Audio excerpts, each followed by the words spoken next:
It is Sakaon. I am back. It's been, what, almost a week? Probably the longest I've gone without streaming for a while. Or, something like that. Either way. Oh, come on. Dumb camera. Here we go. Either way, today, as you can see by the title, I am going to watch a Minecraft video. As you can see, like I said, I'm gonna be watching a Minecraft video, but from the title, it's the greatest Minecraft video of all time. Okay, now I'm sure you can think of a couple different Minecraft videos in that or with that title, or at least that may fit that title, but people are saying this Minecraft video is the greatest video of 2025, or even the greatest video of all time. Now, I think I disagree. Hold on.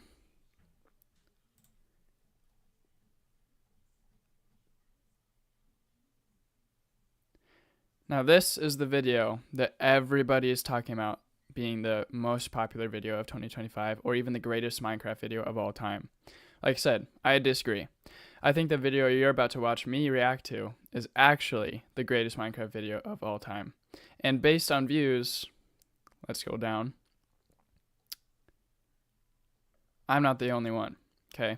It has over 10 million more views than this other one.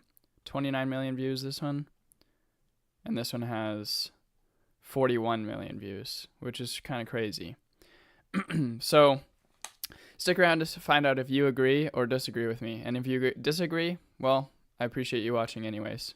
Thank you. Was that a decent intro? We'll see. I already made an intro to this video, but I wanted to kind of simplify it more, which I think that was not very simplified, but regardless. Yeah. So we're going to watch this video, even though it's and I think, like I said, it has a chance at being a greater Minecraft video because it has more views, but I know that doesn't mean everything. Regardless, it was made 2 years ago and it was made by the same creator. I've watched like the first 5 minutes of it, but I didn't want to go any farther than that. So yeah, we're about to see how this goes. Sit back, enjoy, and this is my reaction. In the biggest social experiment ever done in Minecraft, I scattered 1,000 people across 4 massive islands to simulate a realistic civilization. The players were given no help or guidance. Okay, I just wanted to test the audio. In the biggest social experiment ever done in Minecraft, I scattered 1,000 people across 4 massive islands to simulate a realistic civilization. The players were given no help or guidance, and just like in real life, if you die, you remain dead forever. No! Now each player has the freedom to do whatever they want, gather resources, join a society, become a dictator, or if it comes down to it, go to war. I plan to make a full video on this, so here we go. Island, Actually, go time. in the biggest social experiment ever done in Minecraft, I scattered 1,000 people across 4 massive islands to simulate a realistic civilization. The players were given no help or guidance, and just like in real life, if you die, you remain dead forever. So already I can tell this is very similar to the original, or not the original. I guess this is the original, but it's very similar to his newer video, which was 2 months ago, which is the one that everybody's saying is like the most popular one, or the greatest Minecraft video of all time. Either way, I watched that full thing. I watched it on Ludwig's channel, him reacting to it. Shout out to him. But either way, I think Ish did a very good job with that video, and I'm really excited to watch this video. No! Now each player has the freedom to do whatever they want, gather resources, join a society, become a dictator, or if it comes down to it, go to war.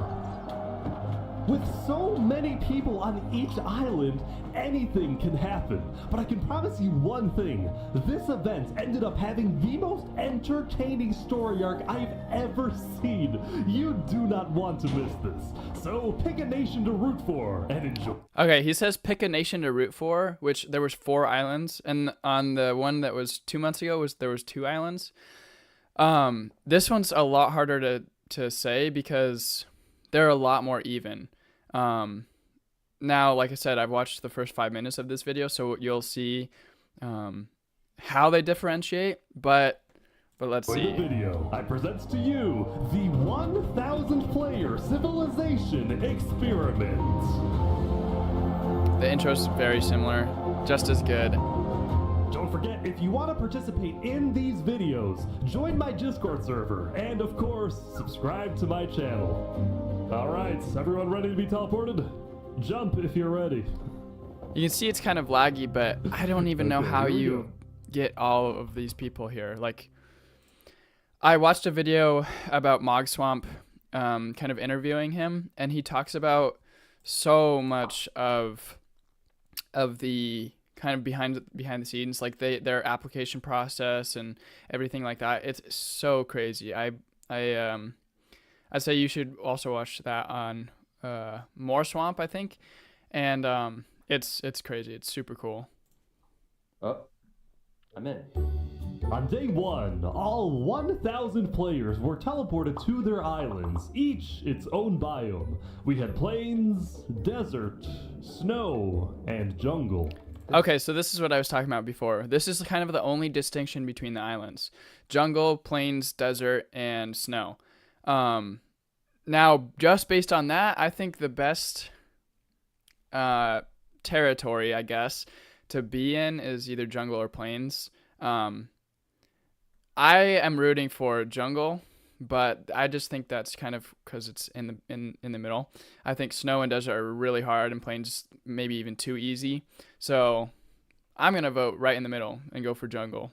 This is huge. Most players spent the first day scouting their island, searching for a place to settle, but almost immediately we started to see people dying, and oddly they were all coming from the snow island. It turned out people were freezing to death after getting stuck in powdered snow, which looks exactly like regular snow but sucks you in like quicksand. Yeah, this was very similar to my first reaction to powdered snow. Terrible. I hated it. This guy's trying to free his friends. Oh, no. Imagine going through all of the application process just to die within the first 5 minutes. Oh man, that would be so frustrating. First, for the poor people on the snow island, trees were almost nowhere to be seen. The desert island also had very few trees, which players needed if they wanted to get wood. But the places where players did find trees quickly became extremely valuable hotspots for groups to settle at and colonize. Look at all these people coming together. Community crafting. They're making progress. Meanwhile, the people on the jungle island had essentially unlimited trees and were thus already thinking about other things. What did you say your plan was? I'm gonna take over the world.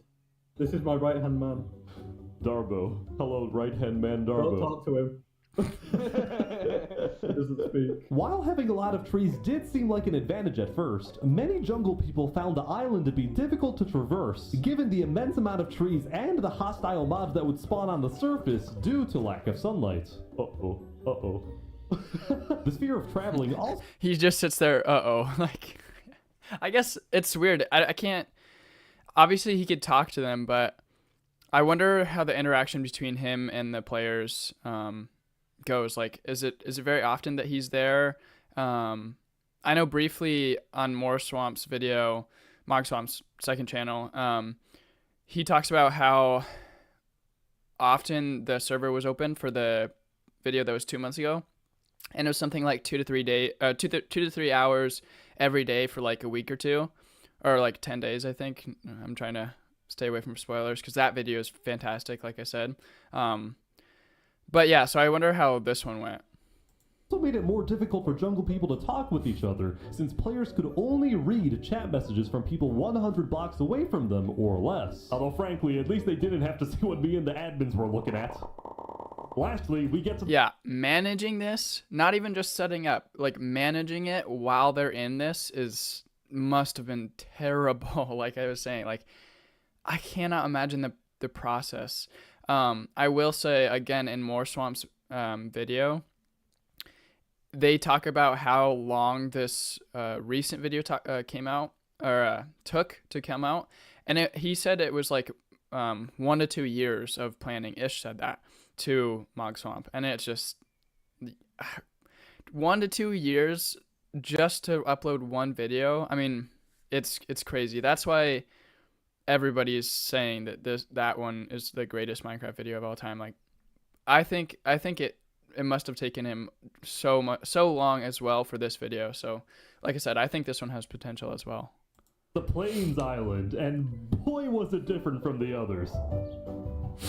It truly was just the perfect island to live on, with green grass, trees, animals, and no natural Again, dangers. I think it's almost too easy. Animal family or farm. It's Not just needing like to worry about dying as much easy as everyone Minecraft, else. The people but on the Plains with Island 250 were among the first people. to start mining for resources like iron or diamonds. They were also the first to build up villages and, yes, to create civilizations. Throughout the first day, you can see two main groups starting to come together. One of them a democracy led by a player named Horace Crown. Our aim is building the most. So based on the video that came out 2 months ago,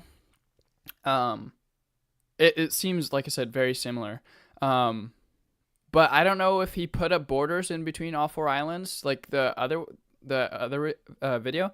He put up a border in between the 2 islands, which created a lot of tension right off the bat. So I wonder if there's any tension on these islands. Beautiful and nicest city on the entire server. And the second, also a democracy led by a player named Sidefall. I just want to make sure nobody dies. It was actually Which is funny because Sidefall is in this other video. kind of odd how similar these two civilizations were. They were both located on the southern shore, they both had democratic elections, and their leaders both wanted good for their own people. I just hope nothing happens to change that. I'm gonna make an Among Us character. Never mind, I hope they die. Soon it was the end of day 1. Players across all 4 islands logged off and made plans for the following day. Kicked by operators. So logged off. He doesn't give a time frame, but I wonder how long, like I said, how long they were in this first day. Because this first day was only 4 minutes of the hour and 15 minute long video. It was on day 2 when civilizations really began to thrive. In the southeast corner of the desert, what used to be an empty patch of grass was turning into the desert's largest nation. Wow. Hello, good sir. Yo, Sorry, what's pyramid. up, Bish? The Sultan is back. You might recognize the player storming hell from my first civilization video where he led a nation called... Oh, so he made, I didn't even know this. He made another civilization video, except that one was only 200 players. 10 million views 1 year ago, so 3 years ago, Ish made his first civilization video. Now he's come out with 2 more, and both are ridiculous. The Sultanate. Well, now the Desert Dictator is back with the Sultanate 2.0, and this time with a population of over 100 people. I want to maintain order and peace in the desert. The rules as 100 established- people in just this tiny little area. Okay, no wonder there's a whole pyramid already. 100 people gathered in one day, which is probably only, 3 to 5 hours, I would assume. Yeah, that's crazy. by the Sultan included: wear proper attire, do not eat pork, complete your mandatory work, and most importantly, acknowledge the Sultan as the supreme and divinely chosen leader. Moving on, since it was still hard to get food in the... I wonder if he was able to gather such a gathering or following so fast because he was in a prior video already. That makes me curious. dry climate, the people of the Sultanate focused on developing different types of food production, like fishing in the surrounding ocean. On top of this, a player named Drip Chicken made a chicken market, although when I checked it out myself, it turned out to be a very different type of market. Welcome to Los Pollos Hermanos. Thank you. Would you like some totally legal sugar? Anyway, we finally go back to the Snow Island. As I was flying around... Alright, so obviously the rules aren't very important there. Found what I can only describe Which is, a as given a British in shrimp. Is the cold video like climate this. really the best place for a shrimp? I mean, depends. Look at my little friend over here, you know? Wait, who's your friend? Underneath? Yeah, he's fully here. He's literally... Oh. Oh, he's up here now. No, He's gonna die. my fish buddy.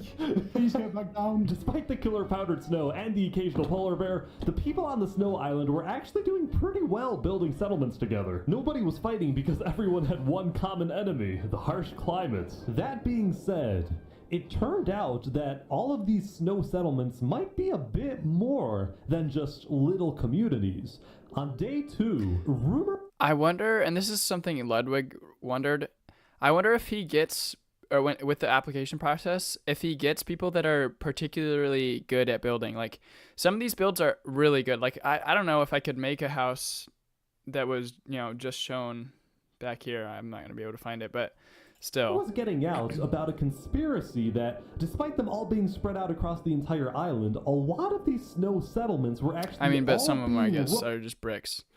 Or I guess that was just a farmstead, but. Run by garden, one but still. single person whose goal was to unify the entire snow island under one mighty empire. This person's name was Alanulo, and he was AKA, here comes the second main character, if you count the other guy in the desert. running this entire empire recruitment operation from an underground bunker where he felt he was safe for the time being. Essentially what he would do was hold meetings with people who were already leaders of their own settlements and convince them to merge their civilizations with his empire so they would be stronger together. He would give these leaders orders to fulfill, and in exchange they would be guaranteed high-ranking positions in the empire. If this empire actually succeeds in uniting all 300 people on the Snow Island, it would easily become the most powerful 300, I thought it was nation in the 250. world. In fact, it would be Maybe you just bigger than rounded the up. Sultanate and the two Plains democracies combined. Will this ambitious plan actually succeed?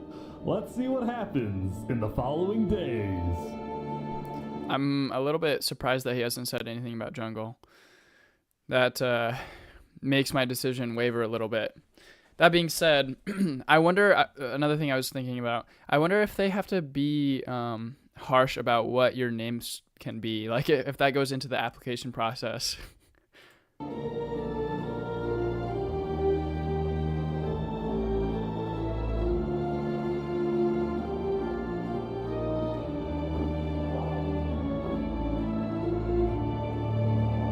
that's not obvious at all. Some random torches. 920, but it doesn't say. So one thing that his third civilization video he really did good in is he tracked both islands people counters, like specifically who died on what island. This is just a top left total number of people who died. It would be cool to see each individual island what their counters specifically were. Now covered the politics of every island except for the jungle. So what's Here we going go. on here? Well, quite frankly, I had no freaking idea. It was chaos. There were about 30 different camps and tribes. spread No, out that's across the not good. entire island, That's not and a good lot for of my them were in prediction. constant fights with each other. Who are the? What is going on? There's How a do they fight already here. have full Here's a diamond fight armor? that It's been 3 imprisoned one of days. their own members for What, maybe being, 15 quote, hours? too rich. I say we tax them and then let them out of 9 jail. hours. Okay. So overall, there was chaos, nobody trusted one another, and to add to this, nobody wanted to travel too far into the jungle because they were scared of rogue tribes and especially hostile mobs. In fact, we actually had to remove creepers on day 3 because they were killing too many people. Wow. Whoever asked. Oh yeah, I Now, would be there so were upset actually dying by a two creeper. tribes that were considered the most influential in the jungle. In a The video like first, this. a river-based settlement called That's the cool. Sea People, whose leader was killed almost immediately by a random rogue tribe. The new leader, Yeetspeak, dedicated his rule to maintaining order, but also to keeping his people happy by setting up events like stand-up comedy nights. I got a few jokes about unemployed people. Oh wait, none of them work. The second influential tribe was located in the dead center of the jungle, and it was what appeared to be a faction revolving around the worship of a player named Seth. Hello, Mr. Seth. Oh, what's up, bro? Oh, this is They all have a crazy. skin. You're telling me this isn't a personality cult? Nah, I wouldn't say that. It's a way of life, alright? It's a religion. Lastly, as I was flying around, I happened to run into this guy again. I'm gonna take over the world. Believe it or not, he had actually become the leader of a pretty impressive settlement. Granted, there was a lot of internal drama in his tribe. Do you see this like really cool tower thing that we're building here? Yeah, it looks great. Yeah. It's really cool, isn't it? And do you see our farm over there? It looks really cool and nice. Now come over here. Could you tell us what this is? In short, two of Dude, I can't even tell you that farm looks good, buddy. tribe members built a librarian's tower, and he thought it was ugly and wanted to burn it down. Now, when I talked to the librarians, they said Wazek just doesn't like the library because he's illiterate. As I said, drama. Now, the jungle wasn't the only place having problems. The Plains Island was seeing both a surge in development, this whole place is awesome, but also a rise see, those are in cool tension. buildings. The leader of one of the Plains democracies, Horus Crown, had found out that the other Plains nation, run by Sidefall, had reached out to the Snow Island looking for potential allies. How do you reach, like, did somebody boat all the way over there, or are you talking about off server, like on Discord?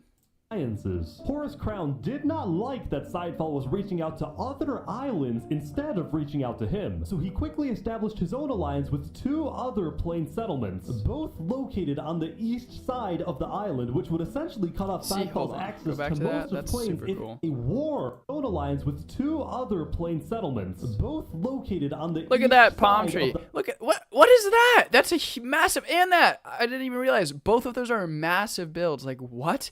In 3 days. The island, which would essentially cut off Sidefall's access to most of Plains if a war were to break out. We think Sidefall is definitely up to something, and we're planning to stop him. The people living on the Plains Island, who had otherwise taken their peaceful lives for granted, were getting very worried about a potential massive war that would devastate their homes. The problem with these videos is that everybody's always so suspicious of everybody else, and they just destroy each other. Like, they don't, that's like almost the first thing that they do every single time.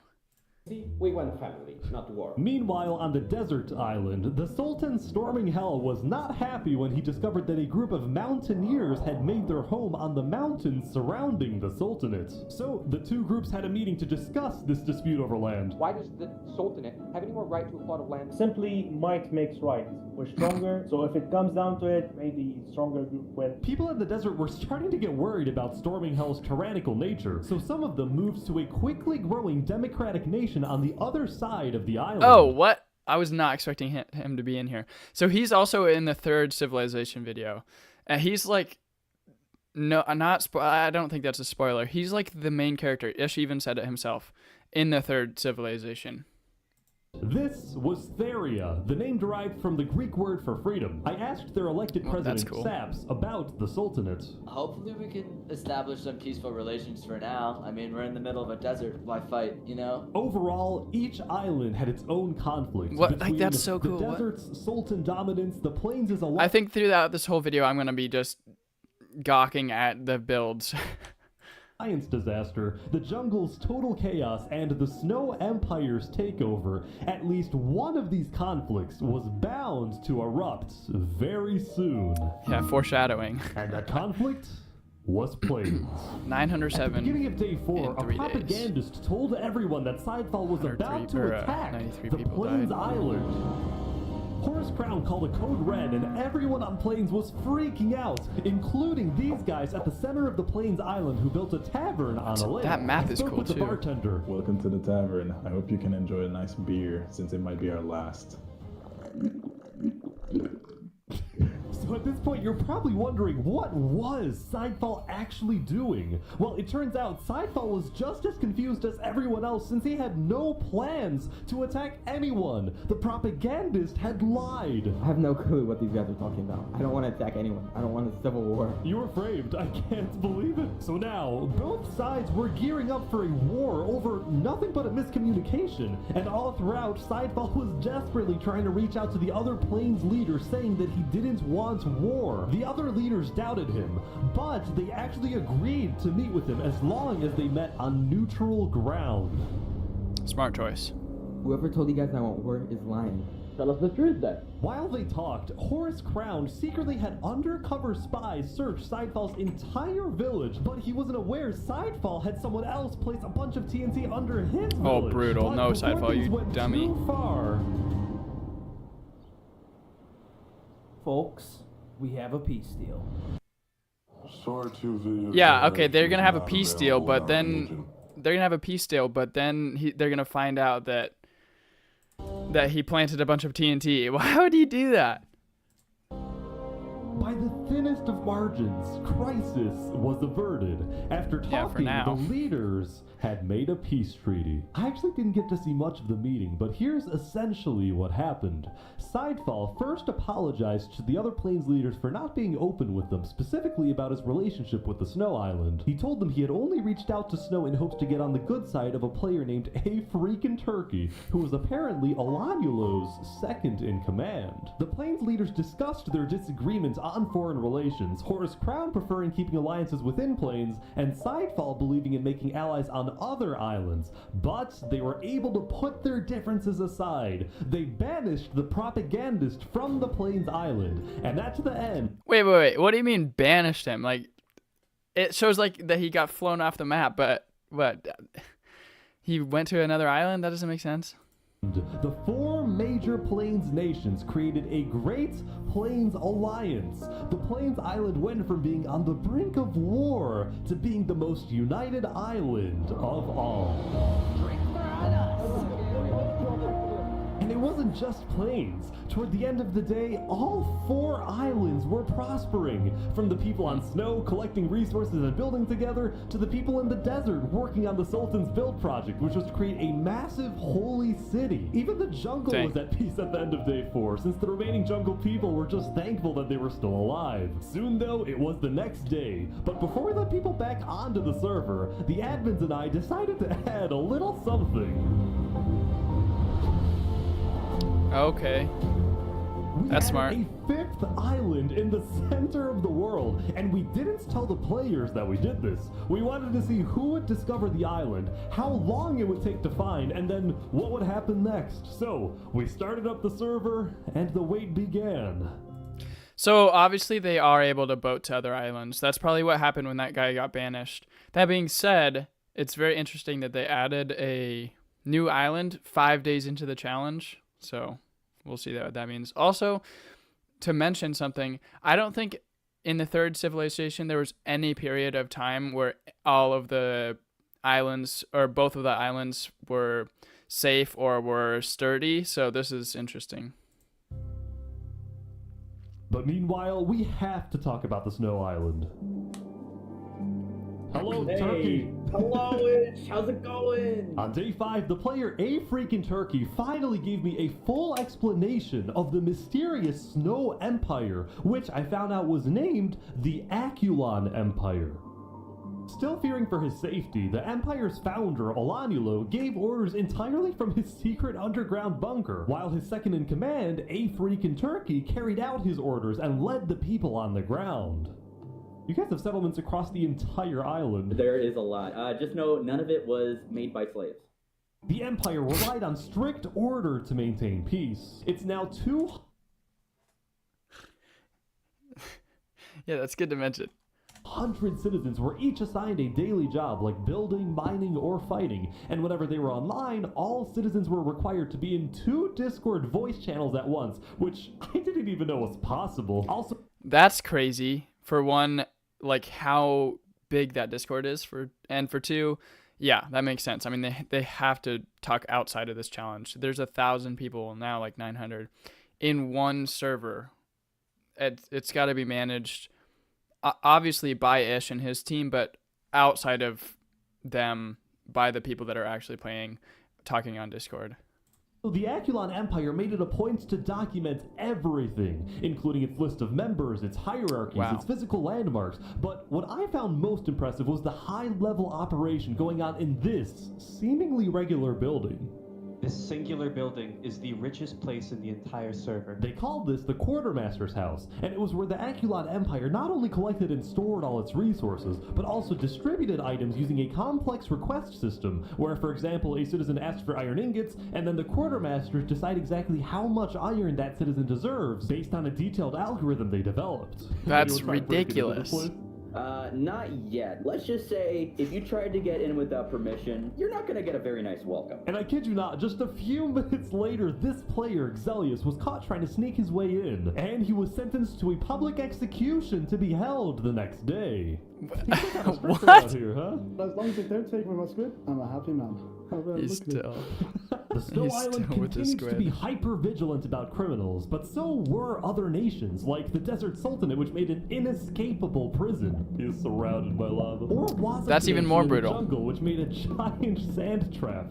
This is evil. Just you wait until we have a nice little deliberation with some. Yeah, I'm gonna be put to death, you know. Like, Even planes didn't feel exactly safe, as this self-described capitalist nation made a giant wall to protect its people. We want to make sure that communists cannot take this away from us. But as So clearly, like in day 4, he was like, "Oh, everything seemed well." But like, if they're making all these traps and all these, and banishing these people and putting everyone to death, it doesn't always stay that way. I was talking to these guys, I got tipped off from someone in the desert that something big was about to happen. The Sultanate army's on the move. The Sultanate sent his elite squad on a secret nighttime mission. Their goal? To find a group of people that had been rumored to want to assassinate the Sultan. They're at the north side of the island now. Oh yeah, okay, this is our target, Okay, let's go. According to the Sultan, the people hiding in this little settlement were indeed the attempted assassins, and now the group had a decision to make. Oh, we're gonna kill this guy. Do we kill this guy? Up until now, there hadn't been any violence between desert nations. Will this be the breaking point? Literally starting a war right now.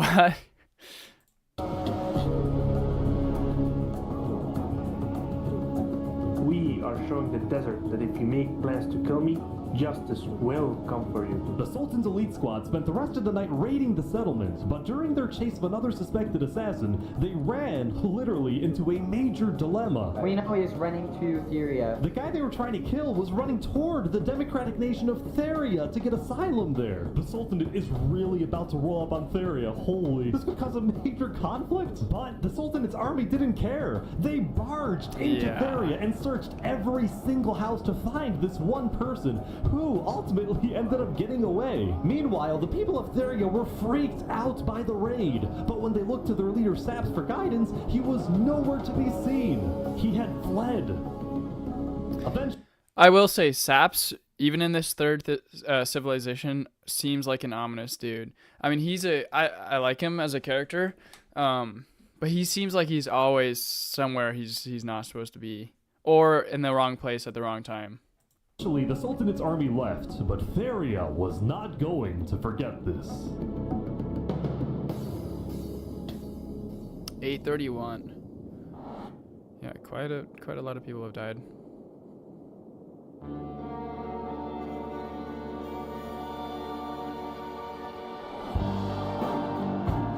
Brutal. By attempting to blow up the Quartermaster's house, Xelius betrayed our people. And for this, he must die. Glory to Aculon. Xelius was killed by a freaking turkey. It was a busy day for a freaking turkey. The execution was successful, but the Empire didn't yet have a written constitution or a justice system. So a freaking turkey met with a player who claimed to be a lawyer to set up a legal system. You get the smaller seat, unfortunately, but do know it is quite important as well. I'm used to cramming into tight spaces. Afterward, a freaking turkey took his guard to Drew and confronted some farmers who he claimed weren't producing enough food for the Empire. I swear I will not miss any payment I have to owe you. Drew, the bow, please. I expect 5 stacks of bread delivered within 1 to 2 business days. Even though he was a little tyrannical at times, A Freakin' Turkey was actually becoming very well liked in the Aculon Empire because he got things done and he was a charismatic speaker. Fellow citizens, it is my distinct honor to pronounce Steve and Pixel as husband and wife. Where did this come from? What? Just out of nowhere. You're already marrying somebody in 6 days.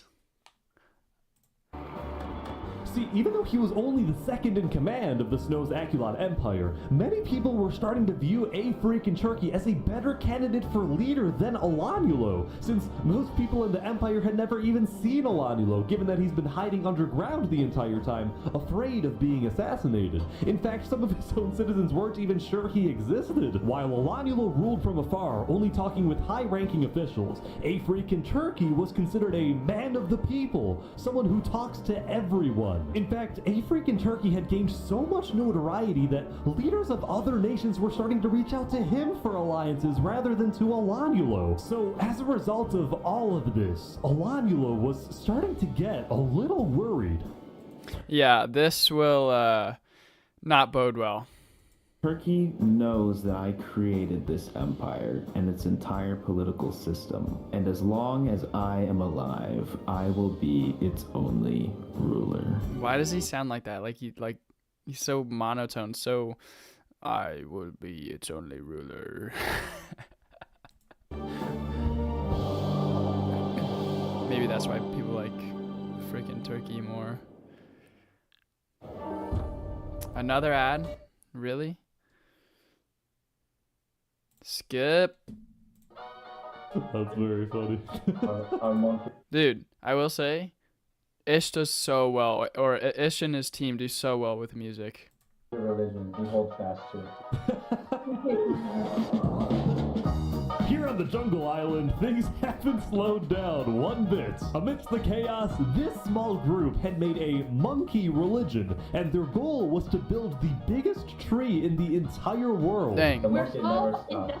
While everyone else is fighting and killing each other, we are peacefully building. By now, every tribe in the jungle seems to have its own goal. These guys, building a tree. This group, called the Blue Cross, provided food and shelter to refugees. What? That's interesting. The Blue Cross was also in the Third Civilization. Though it didn't play a huge role, it's still in there. Meanwhile, Wazak's goal, which was still to take over the world, was seemingly driving him mad, especially after the librarians built a second tower. You did this out of spite, didn't you? Yeah. Overall, it seemed like there was a lot on Wazak's mind, as if he was planning something big. Meanwhile, Seth and the Sea People were still the two biggest tribes in the jungle, and both pursued very innovative political strategies. For example, Seth got married, but only so he could parade around the jungle and demand wedding gifts from everyone. Another marriage. You know what? It freaking worked. The Sea People, crazy. on the other hand, had taken on a massive goal, which was to finally end the chaos in the jungle. And they did this by sending out stealth groups and hunting down thieves, murderers, and anyone who they claimed did wrong. However, so end tyranny with more terrorism. Okay, what? End killing with more killing. Never works. However, some of the supposed wrongdoers they killed were actually allies of Seth. In response, Seth demanded that the Sea People stop their initiative immediately, but the Sea People planned to continue. All of a sudden, the Jungle Island was on the verge of a massive war, as if there wasn't enough chaos already. No surprise there. 8/11 after 7 days. Wait, is someone actually here? I think so. Whoa, this is crazy. This is awesome. So finally somebody found it. I think it's been 2 or 3 days. On day 7, a player named the Pokemonkey discovered the secret 5th island. The island had a mysterious dead terrain, a small pre-built village in the center, and underground, it contained netherite, which is the strongest and rarest resource in the world. Now, Monkey was a part of Sidefall's nation in Plains, and he quickly alerted Sidefall about the very strange and unexpected discovery. The quality. He's taking the Blue Lantern so people believe him. Guys, I'm not lying. There really is an island. 2 minutes later, another person found the center island. This time, someone from the jungle. Then, like a domino effect, more and more people started arriving. Typically either alone or in small groups, like these guys from the desert. Even though I really like how they color coordinated their name tags. Helps you a lot in identifying where they're from. They all came from different islands and nations. Just another small thing that Ish and his team made kind of a quality of life decision that just betters everything.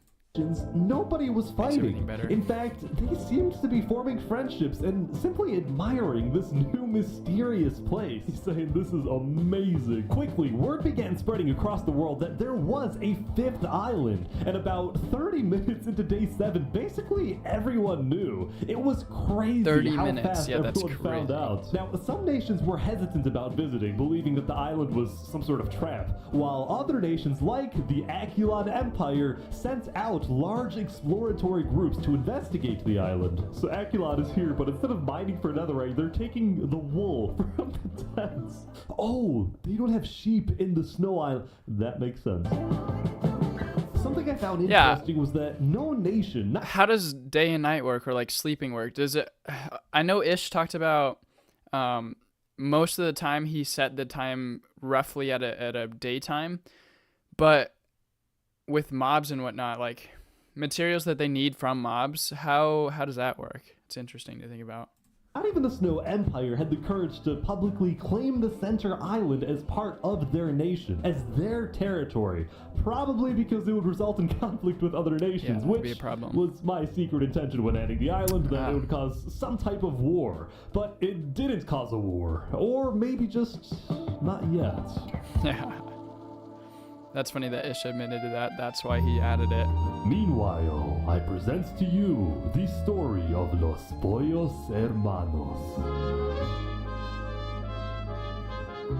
Wow, you've really expanded your business. Yeah, we're doing quite well. Because starvation was such a big problem in the desert, Drip Chicken had made it his life's mission to feed the people of the desert. And ever since I spoke with him on day 2 next to his little food stand, Los Pollos Hermanos had become a staple of the Sultanate. But this business would soon run into some problems. See, on days 4 and 5, the Sultan storming hell was unsatisfied with the slow progress on his build project, the Holy City. So he demanded that the farmers of the Sultanate stop growing food and instead work on his build project. And just like that, the food supply going into Los Pollos Hermanos had completely stopped. The restaurant suddenly had no food available to sell. You don't build a nation by cutting their food, okay? You build a nation by feeding them. Okay? That doesn't make any sense. That guy, I don't like him, okay? Having no food, Drip Chicken was instead forced to sell some questionable products, and if he was caught selling these products by either the Sultan or the Sultan's twin guards, he would probably receive a life sentence in the Sultanate prison. Meanwhile, the farmers of the Sultanate were unhappy since they wanted to farm, not be forced to build. So in a rebellious move on day 5, Drip Chicken and the farmers secretly set up a meeting with Saps, the leader of Theria. Wow. I will say, it's hard to imagine how you coordinate a build with 100, 200, 250 different people, or even 50 people. Like, how do you know that they're gonna, how do you trust them that they're gonna place the blocks that you want to place? I think this monarch in the desert is kind of crazy, kind of cuckoo. I know you want to move to Theria, but if you do, the Sultan will send his elite squad to hunt you down. Yeah. So, what do we do?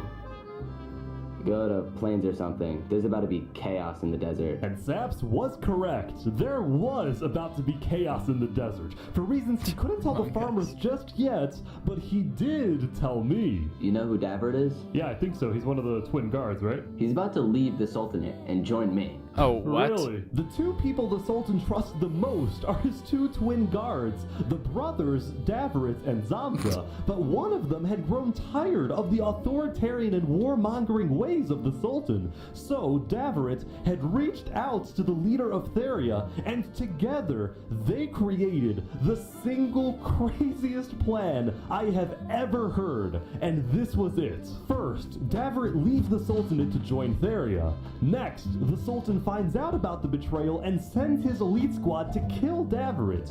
Then, when the elite squad is away hunting for Davarit, and the Sultan is therefore alone, Davarit will sneak back into the Sultanate and kill the Sultan. A Davarit solo will assassination? Then claim leadership over the Sultanate, and as the new leader, he will finally bring peace to the desert. Wow. Davarit, there is no way this works. Brother, grow some chest hair. Trust me, it'll work, alright? So, at the end of... What a good line. Day 7, Davarit snuck out of the Sultanate and headed to Theria to begin the operation, while Drip Chicken and the farmers fled to the Plains Island. On their way out, some of them took one final look back at their home, at their restaurant, knowing that they would probably never see it again, knowing that the story of Los Pollos Hermanos had come to an end. Bittersweet. It'll be better for them. 792. On day 8, there was a major event on the Snow Island.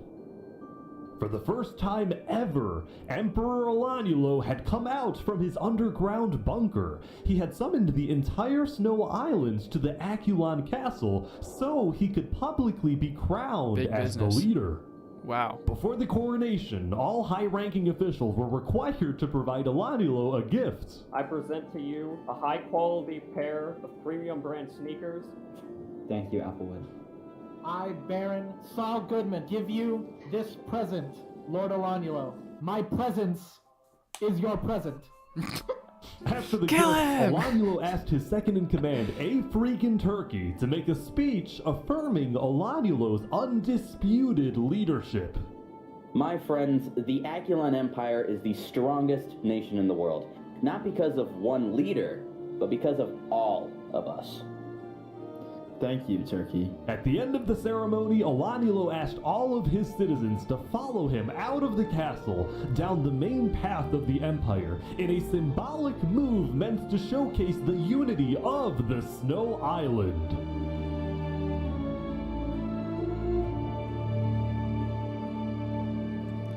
Their cinematic shots are so good. Also in More Swamp's video, when he talked to Ish, they talked about how he hardly recreated the scenes. So I wonder how much they recreated the scenes here. Like, is any of this recreated? Like, it looks so good and so cinematic, and it's hard to believe that just the players kind of formed that themselves.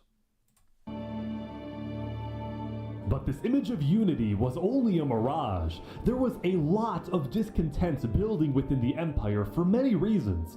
People didn't like that Olanulo's knights were constantly bossing them around, nor did the Aculon builders like it when Olanulo forced them to work on the Aculon castle instead of letting them finish their own projects. There was this general sense that Olanulo might be overreaching with his power, especially when he started spying on his own citizens to see who was criticizing his leadership. See, Olanulo believed that in order for his citizens to have a good life, they have to live in a strong nation, and the only way to maintain a strong nation was through complete unity under a powerful and unchallenged leader. This is why Olanulo was fearful about the discontent within his nation, as well as the rising popularity of his second-in-command, A Freakin' Turkey. Knowing that they were being spied on, many of A Freakin' Turkey's supporters were becoming scared living on the Snow Island, afraid that they would be executed for not supporting Olanulo's leadership. So, with the help of A Freakin' Turkey, plus another high-ranking official, its Ender, some Akulon citizens organized secret evacuations out of the Snow Island through underground tunnels, some of which led to Seth's nation in the jungle, others going to Sidefall's nation in plains. Both Seth and Sidefall were very open to accepting refugees, especially those who opposed Olanulo, someone who they believed to be a dangerous tyrant. Also, they had just found out that Olanulo had actually sent spies all across the world, including into their own nations, so they didn't like him very much. Yeah, that is not what I was expecting. We're not going back until there's some form of democracy in Snow. I don't think that's going to happen anytime soon. Meanwhile in Plains, Mr. Turkey, are you starting a revolution? No, I do not want a revolution. I just want to make sure Olanulo doesn't kill these people. When are you going back to the Snow Island? Probably tomorrow, because I'm gonna try and host a meeting with Olanulo. I just think he's gone too far. So while A Freakin' Turkey stayed on the Plains Island for the rest of the day, Seth and Sidefall created the first ever multi-island treaty.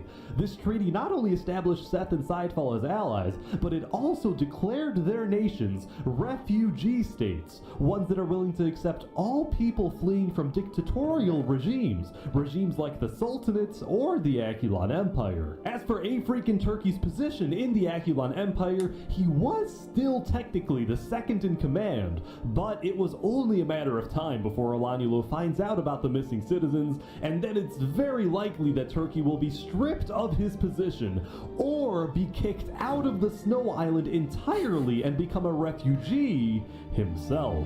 Yeah, I think he'd do better being a refugee, because, I mean, he'd still have his following. Yeah, I don't know if...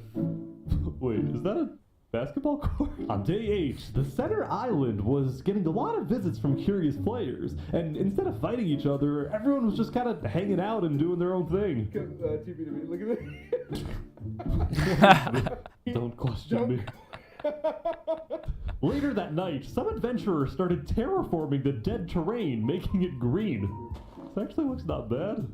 These guys, meanwhile, made a secret underground church, and they hosted many ceremonies and cultural events. What type of ritual is this? Now, I actually attended 2 churches on day 8, the second one in Sidefall's nation, although I was very disturbed by the person sitting next to me. He put on his armor.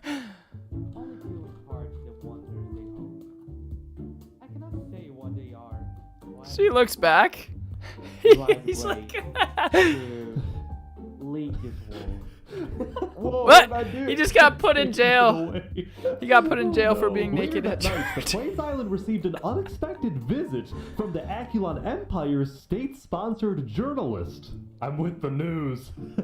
Down with the news. Go away, tabloids. Go away. No false news today. They're kicking out the journalists. Oh my God. Meanwhile, I ran into these Plains farmers who literally did nothing but plant wheat everywhere. Oh my God. Whoa. This freaking wheat. Now, right next to the wheat field was a cookie factory in Horus Crown's nation, which took the wheat and made a variety of baked goods. See, ever since the Great Plains Alliance was signed on day 4, the people of Plains believed their island to be, for the most part, a very safe place to live, and as a result, many players felt secure enough to run their own businesses. There was the bakery, an Outback Steakhouse, boating and kayaking, 2 KFCs, and there was the most recent addition, Los Pollos Hermanos. Oh, yes. You made one in the Plains biome? Yes.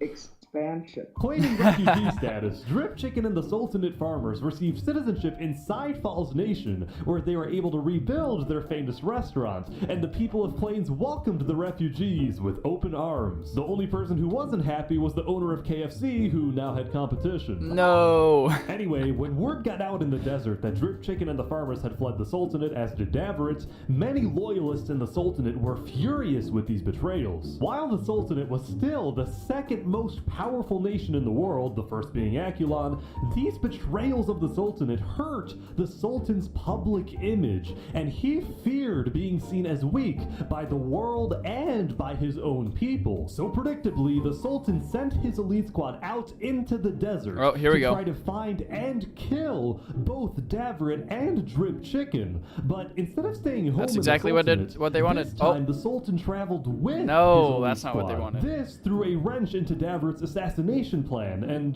Davrit had no choice but to keep hiding underground until he saw an opportunity to strike. Meanwhile, the leader of Theria, Saps, was extremely worried because he knew that the fate of his nation and his... Hold on, go back. Like, literally 2 seconds. Theria, Saps, was extremely worried because... This person, Jophiel, is also in the third civilization. So that's interesting. They were a big part of the third one. He knew that the fate of his nation and his people rested on this assassination attempt. If it succeeds and the Sultan is killed, well, then all is well. But if it fails, it will only be a matter of time before the Sultan finds out that Saps was behind the plan, and then there is no doubt that the Sultan will seek revenge and absolutely obliterate Theria, killing not just Saps, but all his people who, by the way, were entirely innocent. Saps purposefully didn't tell any of his citizens that he was involved in an assassination plot because they definitely wouldn't approve of something that puts them in such danger. All of this tension in the desert was really starting to get to some people, like this group, which made a giant lava wall around their civilization. They wanted nothing to do with the politics of the desert, and they were rather paranoid about everything. That's crazy. We can't leave the walls for long because then we're not safe. Everyone inside the walls is safe. Everyone outside is not safe. They're strangers. We shouldn't trust them. Oh, by the way, also don't push any buttons you find in here. Okay. I actually think this group was more of a cult than a civilization, but still, I think they had the right idea. Very interesting. Another stinking ad. Oh yeah, they definitely took inspiration from Overwatch. Now we go back to the Jungle War. I say war because both major nations had already basically decided that they cannot coexist in the jungle. Seth was mad at the Sea People for killing many of his allies, while the Sea People were mad because Seth wouldn't let them kill those who they believed to be criminals. Neither nation was willing to compromise on this, so war seemed inevitable.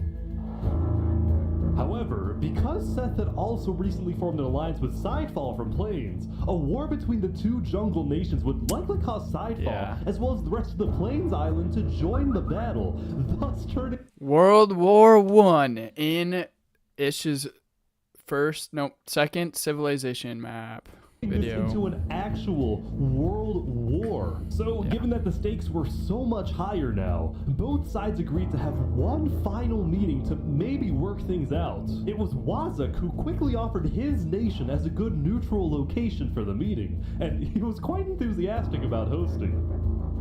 On day 8, Seth and the Sea People sent their highest-ranking officials to Wazak's nation, where the meeting would take place. Alright, Seth. You're up first.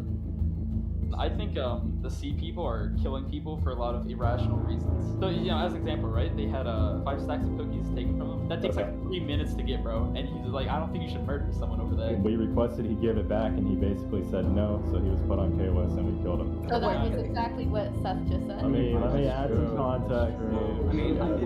Soon, the argument began to escalate. And the people you attacked were direct allies. I'm sorry, but what other ways do we have to stop the chaos in the jungle? They stole. They didn't deserve to be killed over it. Do you really want to go to war over this? Well, if you keep killing our people, then we won't just stand by and watch. Alright, fine. The Sea People declare war. Alright, let's do it. But before that was a failed meeting. Yelled, "Double now!"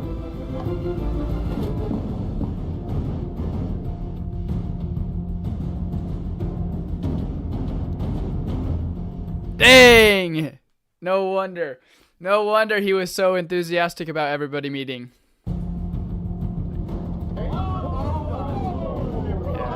Yeah, that's crazy.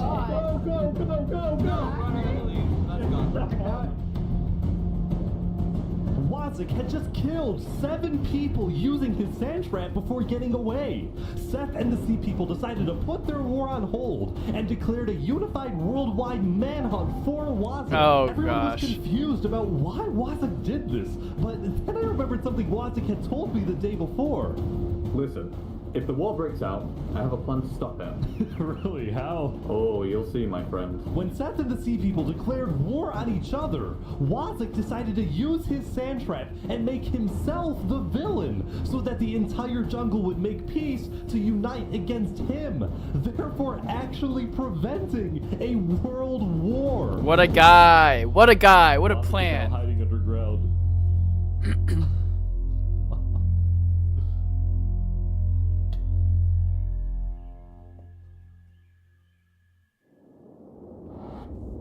After spending most of the previous day trying to hunt down his enemies, the Sultan storming hell decided to take a break from the hunt and attend a wedding hosted by a small neighboring desert nation. It was a huge honor in the desert for the Sultan to visit your civilization, so there was a lot of buzz surrounding the Sultan's visit, and everyone in the desert knew he would be there. Zamta the twin guard was also at the wedding, and he was quite thankful for the break since he secretly despised having to hunt for his own brother. When the Sultan demanded that Davert be tracked down and killed, Zamta was horrified by this order, but he kept silent, fearing that he'd be next. Zamta could only hope that Davert was far away now, hiding in a place where the Sultan would never find him. But it turned out Davert was not far away at all, because he was on a mission. He's actually here.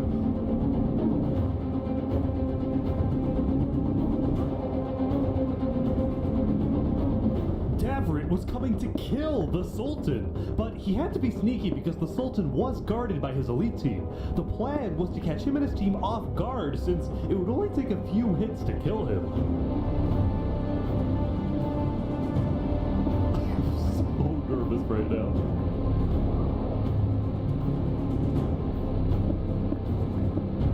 The wedding end. The wedding's over. He's leaving. Oh, he's leaving. He's running out of time. No. He's gonna miss it. He's gonna miss his opportunity. No, he's not. Oh, Davert! Holy crap! Oh, he's hit him so many times. Wait, Stormy's getting away? The elite team is on Davert big time. Oh.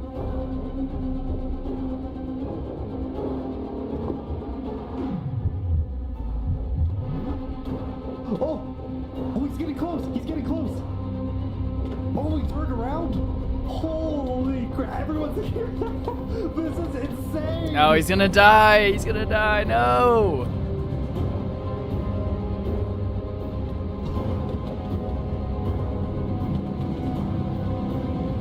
Do they have gapples? No! He died.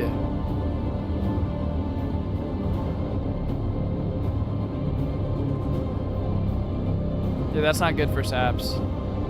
What's going on? What is he doing? What is he doing? Why did he just get naked? What? Is he gonna kill himself? No! What the heck? Why did he do that? Mr. President, no! Yeah, what? Sultan's on his way back home, I think. What is happening? That gives him so much power. That's so ridiculous. What? Why would Sap do that? Oh? Yes! Come on, finish the job! Finish the job! Avenge your brother! Let's go!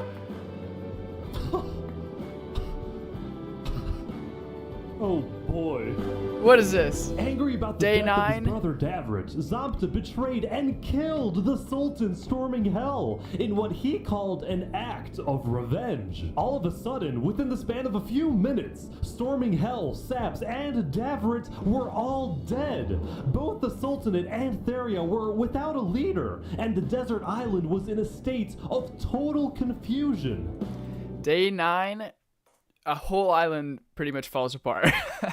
Okay, but that means Zamta will be next king, and I think that'll be a good thing. Now, because the Sultanate didn't have a solid line of succession, there was a short power struggle that ended with the Sultanate getting completely dissolved.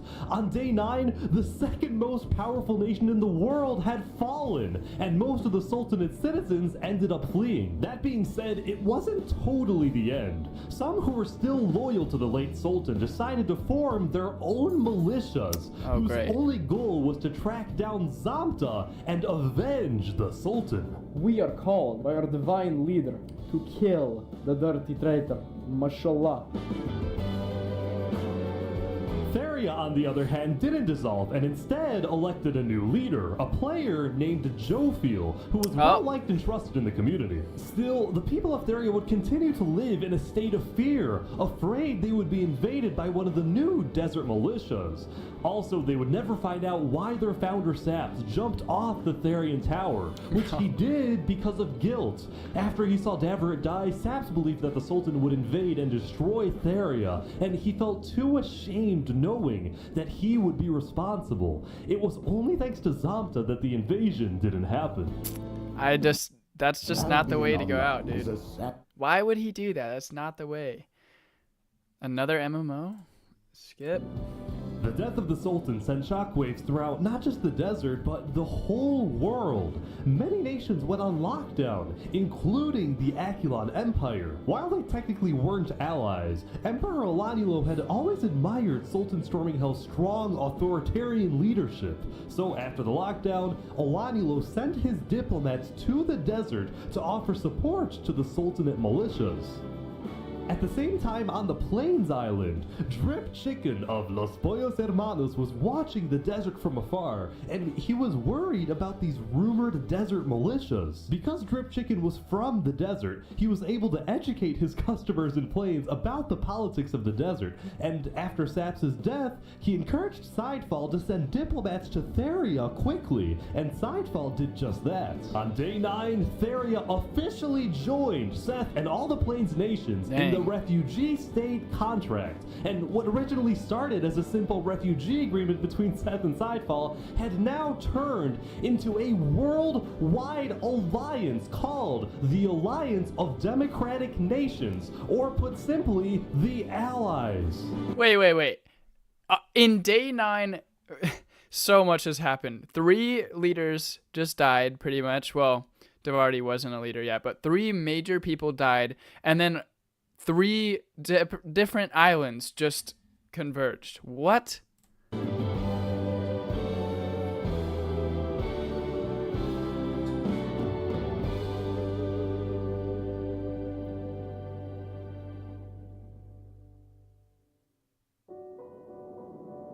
Well, it's still day 9. The people of the Akulon Empire continued their daily routines.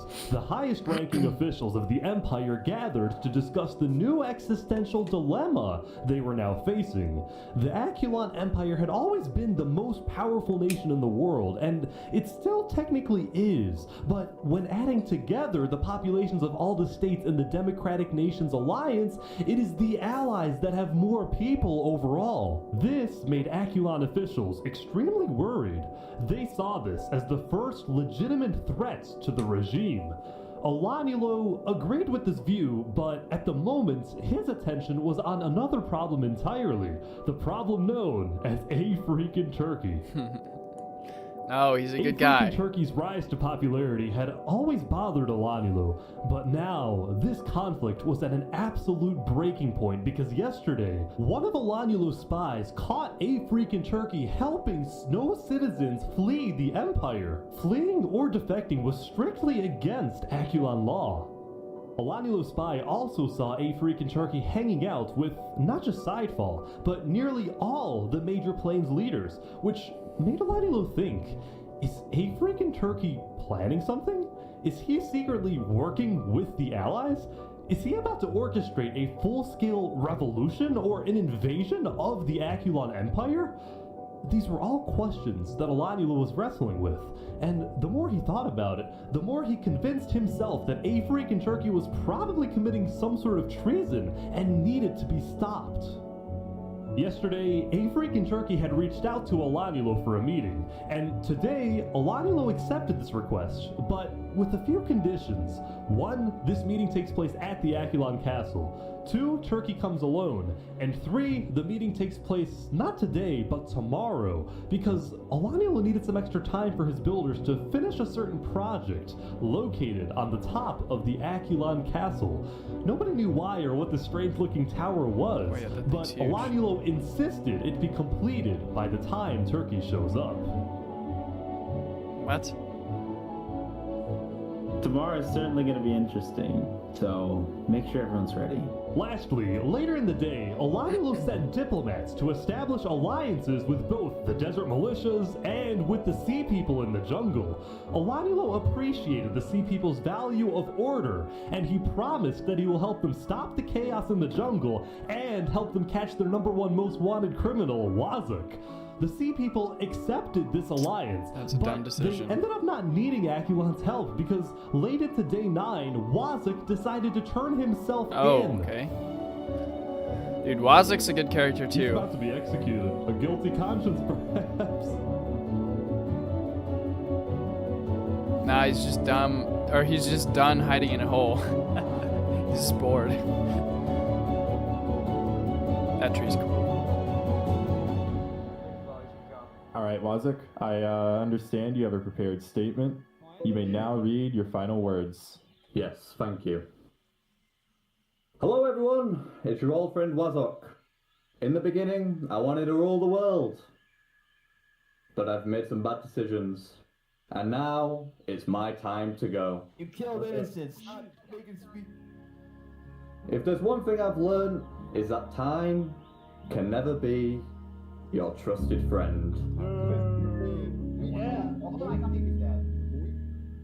Long live the jungle. Is he a pug?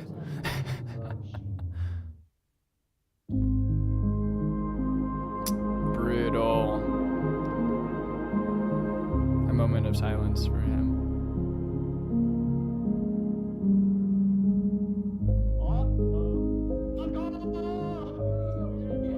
After deciding that being a criminal in hiding isn't how he wanted to live, Wazuk instead chose to face his inevitable death on his own terms, and by doing so, he gave the jungle one last moment of unity. Anyone else jumping? The conflict between the two major jungle tribes was still unresolved, especially now that they were in opposing alliances, but for this brief moment, there was peace in the jungle. I'm still rooting for the jungle. Everyone's coming down the tree now. Most nations around the world took the end of day 9 to rest and reflect on how far they've come. For example, the jungle's Blue Cross tribe celebrated becoming international, with at least one charity location on each island. What? Meanwhile, in the desert, the two Sultanate militias held a funeral for the late Sultan, where they vowed to get revenge and chanted death to Theria, after which they proceeded to finish building the Sultan's holy city in his honor. Theria, on the other hand, expanded its reach into the arts and became the first civilization to develop music. Oh. Lastly, on the Plains Island, businesses were booming and civilizations were thriving. On day 9, the Plains Island had finished the construction of the ISH, the International State Highway, which made trade and transportation between the major Plains nations much faster. Overall, the building and architecture and player creativity in Plains was simply amazing, and it was all made possible by the political stability of the Plains Plains Island. Many in the desert and jungle and snow looked at Plains as the shining beacon that they can aspire to be like one day.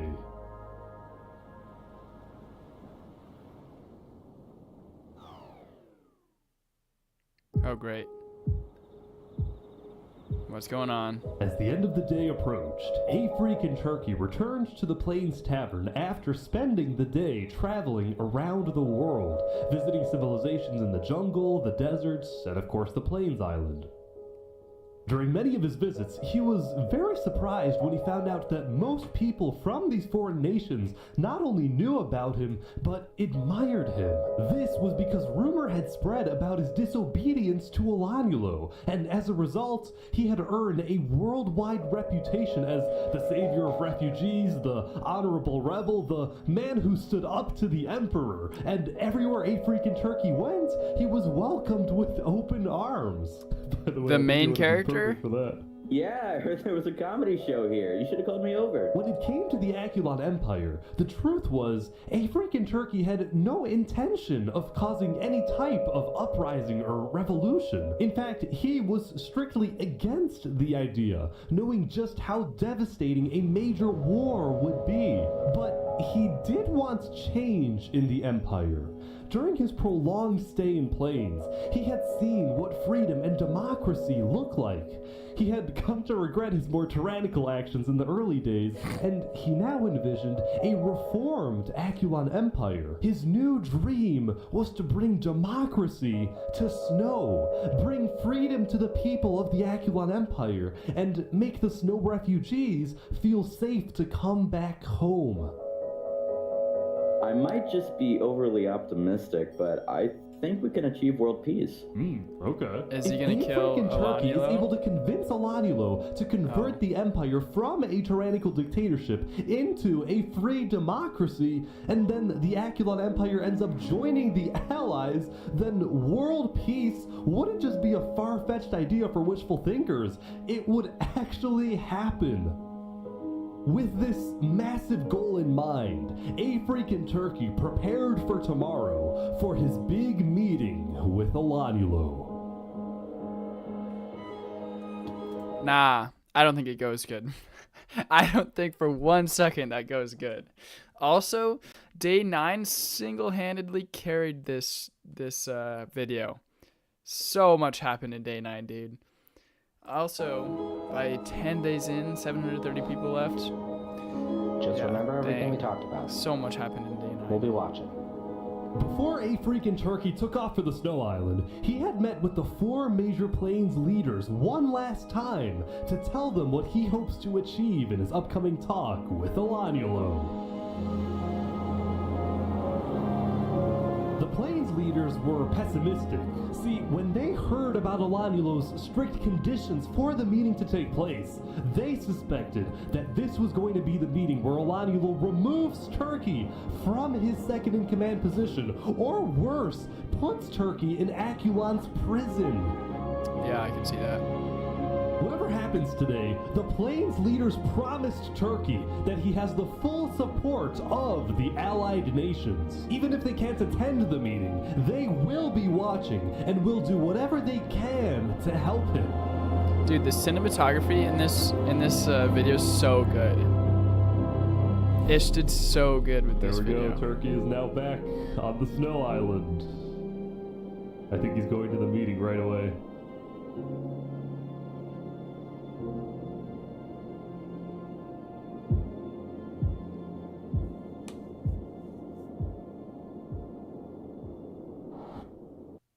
Imagine being able Bro, to another build ad. anything. I don't want to imagine anything. I'm watching this video, okay?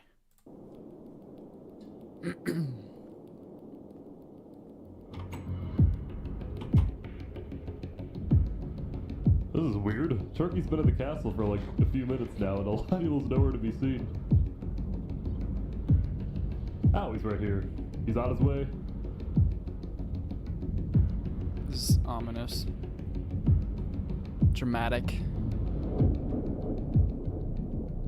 Oh yeah. There we go. Everyone's here now. I think everyone's here now. They're setting the scene well. Knights come to the castle. Wow, I think these are all the high-ranking officials of Aculon. They're all here. What's going on? There's a Hear lot of... ye, hear ye. All barons, Duke Turkey, and fellow knights have now come together to speak with Emperor Elanulo. Elanulo, would you please start the conversation? Wait. Turkey, hold up. So before we begin, sorry to interrupt. I have a special thing I want to do real quick. Wait. Here. Drew, not yet. I want to do something first. Turkey, can you sit on the throne for a second? I wouldn't do that, brother. Why? That's a trap and a half. Okay. What are we doing? What is happening? Can I trust you, Turkey? Yeah? You like this, right? Sitting on the throne? You put me on here. I don't know what you're talking about. In front of all these people? What are you getting on about? I know that you've colluded with the Plains Alliance. And I know that you want to take over this nation. Take this throne for yourself. Whoa. What? There's nothing you can do at this point to convince me that you're not plotting a revolution against me. I caught you red-handed. No! Elanulo!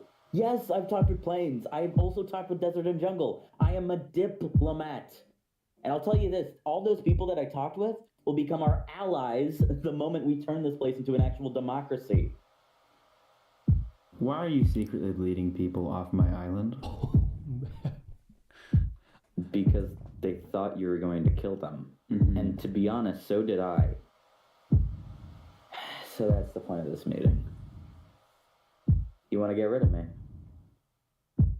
You know what? How about I just leave, and you won't have to deal with me again? I'm just gonna go. Okay? Seems too easy. Yeah, and then you'll come back with an army. I'm sorry, Turkey. Get off the throne! No, he's gonna die. He's actually gonna die. Water clutch. Something. No way.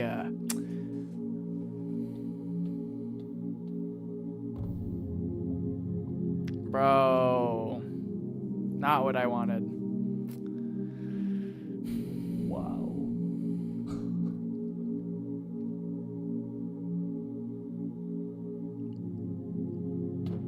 Oh.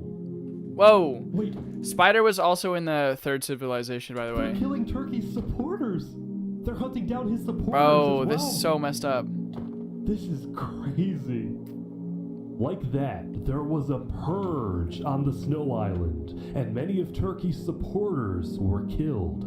The few who were able to escape immediately swam to the other islands to tell everyone exactly what happened. The true World all War. Of the knights started executing Bernie, Ender, Turkey. They assassinated some of the most loved members of Aculon. When Afrik and Turkey's death message appeared in chats, people around the world were outraged, and shortly after, the leaders of the allied nations started activating their militaries, putting them on standby.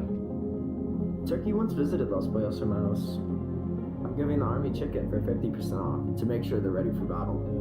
Meanwhile, Elanulo got word that the allies were preparing their armies, so he declared a full lockdown, reached out to his own allies, and called them to the Aculon castle to be ready in case the allies declare war. And sure enough, when the Plains leaders talked with Theria and Seth, the votes was unanimous. Dude, so what did they say earlier? It's like 230 people versus 340, probably a little bit less now, but yeah, I mean, I can only see the allies beating the snow biome, the snow. On day 10, the Alliance of Democratic Nations officially declared war on the Aculon Empire. I just want to say I wish you luck and great success. Hopefully we all see some of you tomorrow to sign the Constitution of the new Aculon Republic, the new Aculon Republic that we all dream about having. Thank you all. This isn't about us. This isn't about our lives. It's about getting justice for Turkey and ridding the world of tyranny. All the allies allied nations met up at the center island so they could attack the Snow Island together. Yep. Today, we fight for revenge. We fight for freedom. Wait. Pause. Where did that guy come from? This guy just comes out of nowhere and leads the battle. What?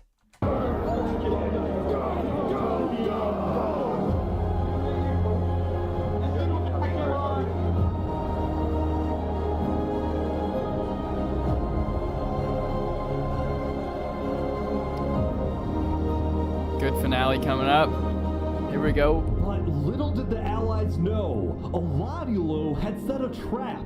The Aculon builders had taken inspiration from history and created what they called the Iron Torch, the most advanced defensive tower in the world, complete with dangerous height, sturdy walls, arrow slits, and lava cover.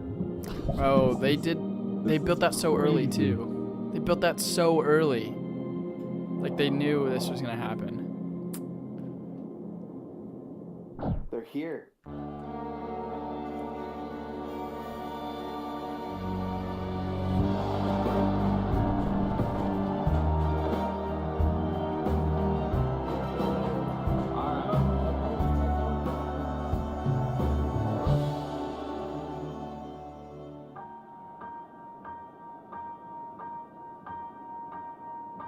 Time can never be.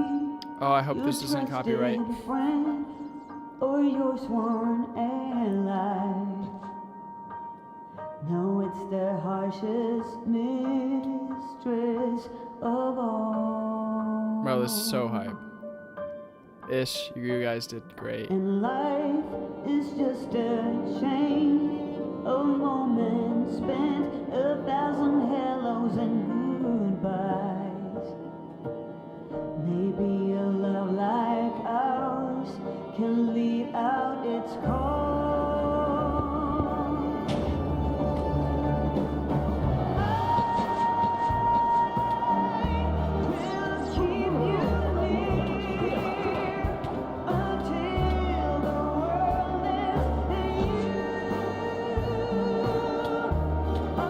Brutal.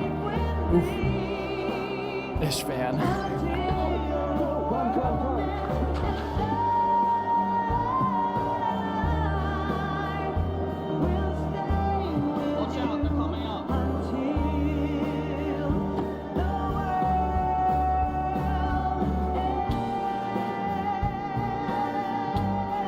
Bro, the dripstone is ridiculous. It's so overpowered.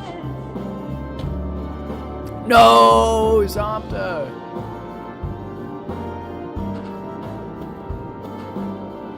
What? That's smart. Lava. They're dropping lava on them.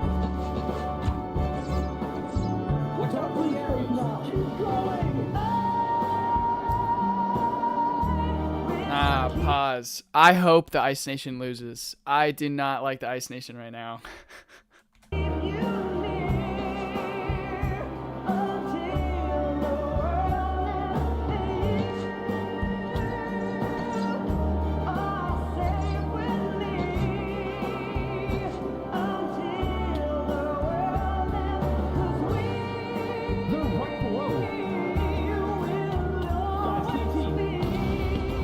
Boom! Let's go!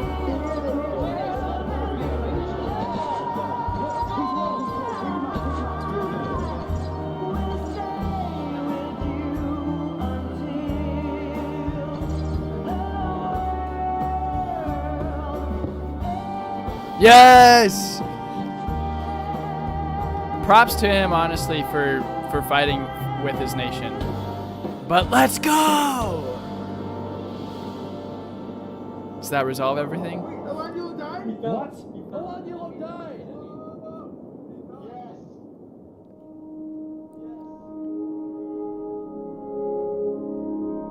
Soon after Alanielo died, the Aculon Empire officially surrendered. Wait, yes. officials say they surrendered? Still kill them. But even though Aculon surrendered, the Allies didn't stop fighting. No mercy, no mercy. They're all saying no mercy. Like that, there was a purge on the Snow Island. But this time, it was the supporters of Turkey doing the killing. This is just an absolute slaughter fest. No, not the shrimp. After a while, the Allies had completely taken over the Iron Torch, and all the Aculon forces had either been killed or had fled the island and gone into hiding. And with that, the Alliance of Democratic Nations had defeated the Aculon Empire. Darn it, you dumb ad. Ruin the moment. What item? What is this? Minecraft tools? It was only when the war ended and the clouds parted that the Allies were finally able to reflect on what they had done. They had succeeded, but they had also shown no mercy.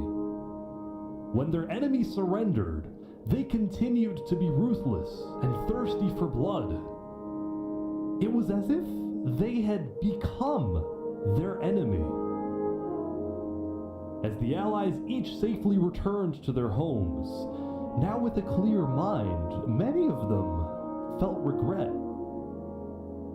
Neither side was completely innocent, and the war was complicated. But at least it was over, and the Allies had won.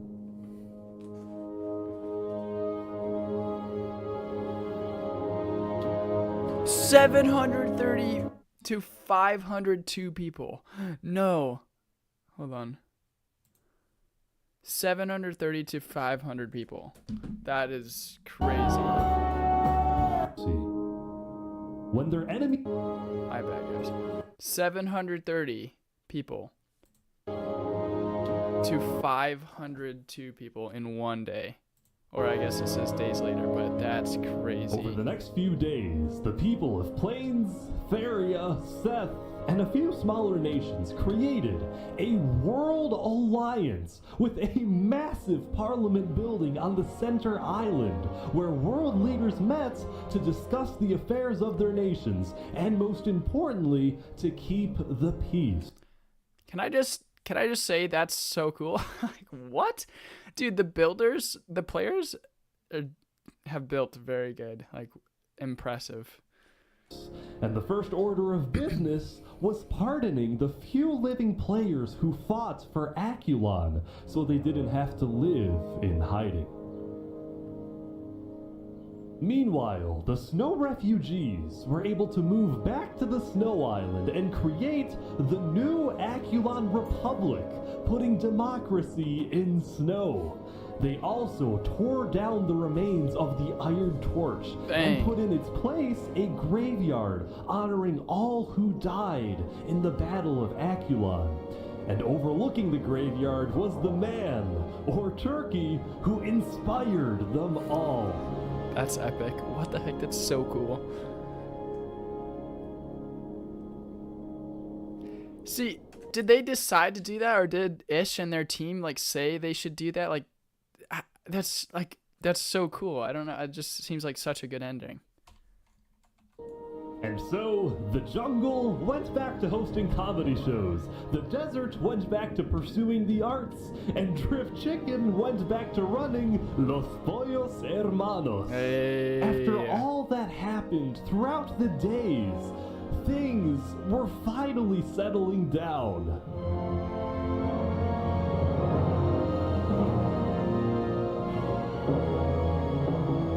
For many players, the newfound peace allowed for new stories to begin. But for us, it's a good place to end.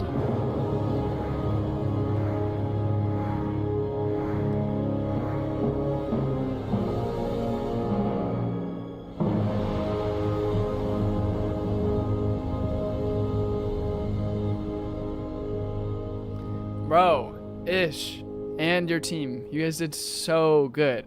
Like I said, this is the best Minecraft video of all time. I'm telling you guys, it's so good. Bro, Ish, you're a madman. Props to you. This makes me want to watch this 200 players, his first Civilization video, because that was so good, dude. Yeah, that was epic. That was fantastic. Well, that is the stream. I hope you guys agree with that being the best Minecraft video ever. I'm telling you, that's it, dude. That has to be. Yeah, props to Ish. Also, Ludwig, thanks for the idea. Like, there's a lot of people I could think about this, but either way, yeah. Thanks for watching. My name is Sakayon, and peace out.